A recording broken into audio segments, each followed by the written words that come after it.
Hey everyone, in this section of today's blog I'm going to be talking about regulations regarding the decentralized wastewater system we think the future holds.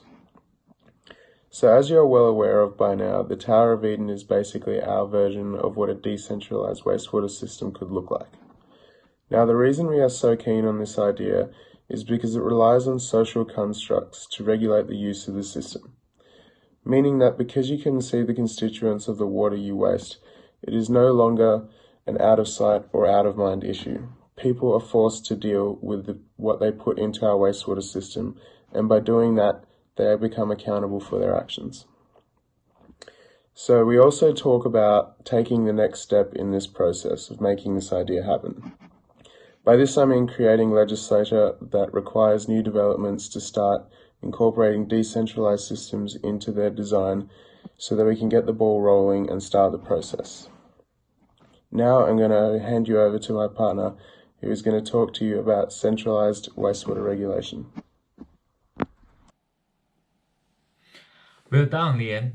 I really like the point that everyone must be responsible for what he or she discharge, which is not only suitable for decentralized wastewater treatment, but also centralized one. In the future, there are many things should be put into our future regulatory framework of the centralized wastewater treatment to achieve its integrity, feasibility, and effectiveness.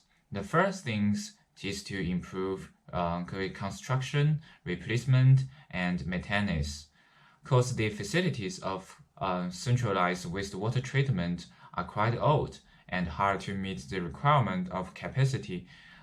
We must enact responding guidelines like leaving space for future upgrading, new sustainable materials for expanding the lifespan of facilities.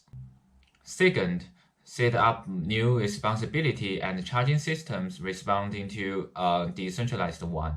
Centralized wastewater treatment plants charge every community. The fee depends on how many pollutants coming from your community. Also, try to combine ecosystems or tourist sites with centralized wastewater treatment plants, because the influence contains many nutrients and can support the ecosystem. For example, Western treatment plant does sustainably treat half of Melbourne's sewage and support an ecosystem of bird conservation. In addition, we must eliminate independence of these facilities and build a connection to social aspect. People must know their behaviors do affect these facilities, and the government can set up some compulsory courses to improve people's awareness.